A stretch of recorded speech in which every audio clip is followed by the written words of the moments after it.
Bienvenidos a este vídeo en el que vamos a estudiar los intervalos y vamos a relacionarlos con otras ideas como por ejemplo el valor absoluto.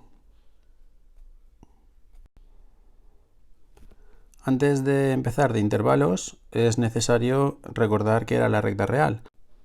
Bueno, pues la recta real es una recta en la que situamos todos los números. Entonces, por ejemplo, vamos a colocar aquí el 0. A su derecha estarían los números positivos. Voy a marcar los números enteros y a su izquierda los números negativos. ¿De acuerdo? Aquí podemos colocar también, por ejemplo, el 1,5, pues estaría, ya sabéis, entre el 1 y el 2, etc. De esta manera colocaríamos en esta recta tanto los números naturales, que son los que sirven para contar, el 1, 2, 3, 4, etc., como los números enteros, que son los que hemos citado antes, los naturales, pero también los correspondientes negativos, menos 3, menos 2, menos 1, etc. Estarían también los números racionales, que son las fracciones, todos los números que se pueden escribir como fracción. Y también estarían los números irracionales. Recordad que los irracionales, los números que no se pueden escribir como fracción, son los que tienen infinitas cifras decimales, pero no podemos colocar un periodo, no hay ningún trozo que se vaya repitiendo de forma indefinida. Bien, pues una vez que ya estamos situados sobre la recta real, ya recordamos qué es la recta real, ahora lo que nos va a interesar es coger conjuntos de números en esta recta, es decir, por ejemplo, todos los números reales, vamos a poner estos, que estén entre el menos 1 y el 2. Y a esto le vamos a llamar intervalo. Y lo vamos a escribir de esta manera, entre el menos 1 y el 2, todos los números que estén situados ahí. Vamos a diferenciar 4 tipos de intervalos, y es que depende de estos extremos, del menos 1 y del 2, si están dentro del intervalo que quiero elegir o no. Si están dentro, los voy a marcar así, con un punto, digamos, relleno, y lo marcaré así, con corchetes. En el caso en que no estuvieran incluidos, lo pondré con paréntesis, aunque también existe esta notación que serían los corchetes al revés, hacia afuera, y esto significa que el menos 1 y el 2 no entrarían, con lo cual aquí este punto lo dibujaríamos así, a ver, así, digamos que no está relleno, ¿vale? Eso significa que no entra. Y luego las otras variantes sería que entrara el primer extremo pero no el segundo, o que no entrara el primero pero sí entrara el segundo, ¿vale? Semiabierto o semicerrado. El intervalo con los dos extremos dentro del intervalo, es decir, los que escribimos con corchetes, lo llamamos cerrado. Con la misma idea, el intervalo en el cual no entra ninguno de los dos extremos, pues lo llamaremos abierto. Y los otros dos que tenemos abajo, en los que entra solo uno de los extremos pero no el otro, pues semiabierto o semicerrado. También están los intervalos que con un extremo en infinito. Por ejemplo, si yo quiero, vamos a poner estos, menos 1, 0, 1. Si yo quiero elegir, por ejemplo, todos estos números de aquí, pero no hay un tope aquí a la derecha, ¿vale? Esto a veces se simboliza aquí con una flecha, a veces no. Y el menos 1, por ejemplo, sí que quiero que entre. Esto lo escribiremos así, como menos 1 hasta más infinito. Y el infinito, como no es un número que pueda tomar, lo ponemos con paréntesis o con corchete abierto. Y en cambio, si quisiera todos los números desde aquí de la izquierda hasta, por ejemplo, el 0, y el 0, por ejemplo, no quiero que entre, pues sería desde menos infinito hasta el 0 con paréntesis. Vale, ahora ya somos unos expertos en intervalos. Vamos a escribirlos de otra manera. Por ejemplo, vamos a elegir el intervalo por ejemplo, del menos 1 al 3. Voy a elegirlo así, desde el menos 1 hasta el 3. Y voy a considerar, por ejemplo, que está cerrado en el 3 y abierto en el menos 1. Bien, entonces, ¿de qué maneras puedo escribir esto? Bueno, lo puedo representar gráficamente como está aquí. Lo puedo escribir en forma de intervalo de esta manera.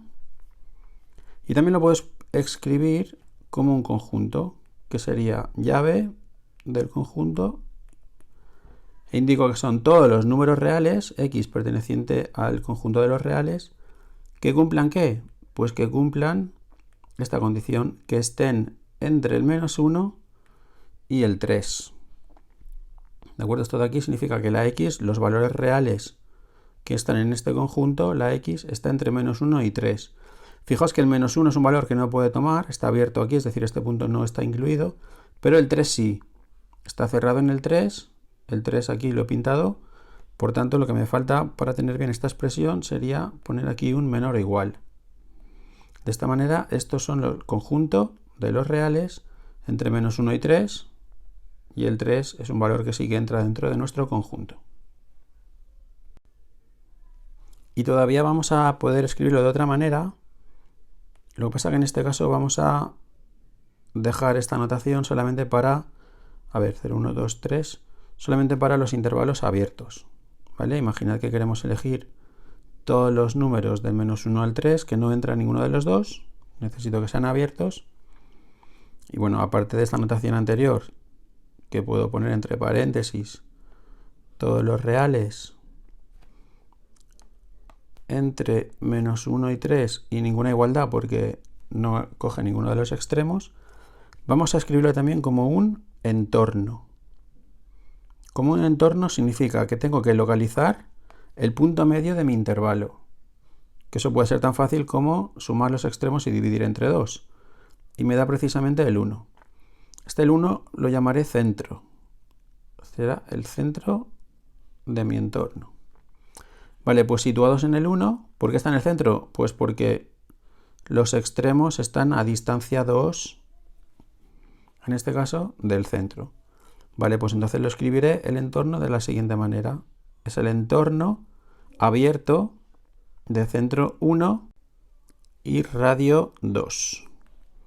¿De acuerdo? El primer elemento siempre será el centro y el segundo elemento siempre será el radio.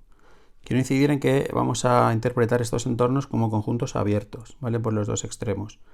Entonces, fácil, solo tenemos que localizar el centro y entonces ya calcular la distancia de ese centro a cada uno de los extremos, que lógicamente por definición tiene que ser la misma.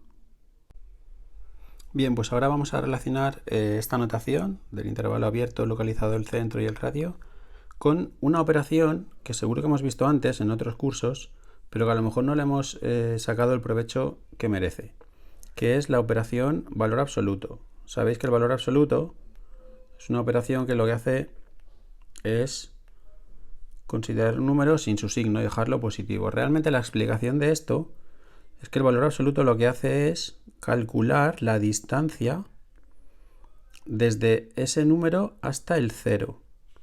Y como todas las distancias, ese número, ese resultado, tiene que ser un número positivo. ¿De acuerdo? A partir de ahora, cuando veamos un valor absoluto, que ya sabéis se representa así con dos barras verticales, realmente hay que pensar que lo que nos está pidiendo es la distancia desde ese número hasta el 0. Que sí, que luego realmente la forma de calcularlo será esta, quitarle el signo y dejarlo en positivo. Pero quiero que pensemos en eso. ¿Por qué? Ahora veréis.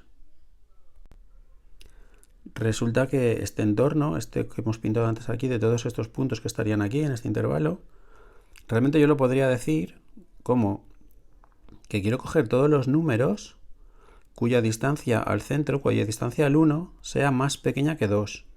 Fijaos que todos los puntos que están aquí en este intervalo, todos cumplen esa condición, ¿vale? Un punto aquí, lo que cumple es que si yo calculo la distancia, pues aquí ahora mismo no sé cuál sería 1 y pico, pero será más pequeña que 2.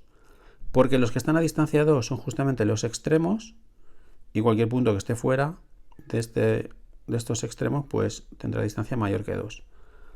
¿Vale? Entonces, ¿cómo podemos escribir eso de otra manera? Pues mirad, serían todos los números reales cuya distancia al 1 sea menor que 2. Y eso lo escribiremos así. Es decir, son los números, los reales, de forma que su distancia al 1, es decir, si le resto al 1, el número que queda, como es una distancia, lo considero un valor absoluto, tiene que ser más pequeño que 2. Esa es la condición que hemos pintado aquí en verde. Cualquier numerito que esté aquí en medio, al calcular la distancia con el 1, esa distancia tiene que ser más pequeña que el radio.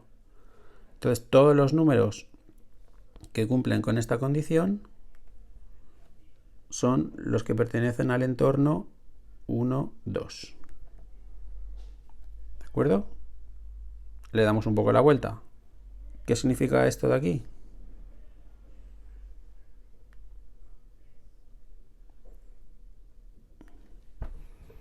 Pues este x más 3 lo tendríamos que ver de esta manera, como x menos menos 3. Y entonces aquí estaríamos buscando, voy a borrar la parte de abajo. Vale, estaríamos buscando, fijaos, del menos 3, que sería el centro, con un radio de 1 significa que los protagonistas ahora son menos 4 y menos 2, ¿no? Es decir, este 1 sería el radio. Me muevo 1 hacia izquierda y hacia derecha, es decir, estoy entre el menos 4 y el 2. Vale, pero fijaos, lo que dice ahora es que esa distancia entre el x y el menos 3 tiene que ser mayor que 1, con lo cual ahora no son los puntos que están aquí dentro, sino que son todos los que están aquí fuera. ¿De acuerdo? ¿El menos 4 y el menos 2 entrarían dentro de ese intervalo? Pues claramente no, porque esta desigualdad es estricta. Me pide que sea la distancia estrictamente mayor que 1 y justo estos puntos tendrían distancia igual que 1, ¿vale? De forma que estos puntos no entrarían en el conjunto. Vale, con todo esto nos hemos hecho ya casi unos expertos, tanto en intervalos como en valor absoluto, y nos vemos en el siguiente vídeo.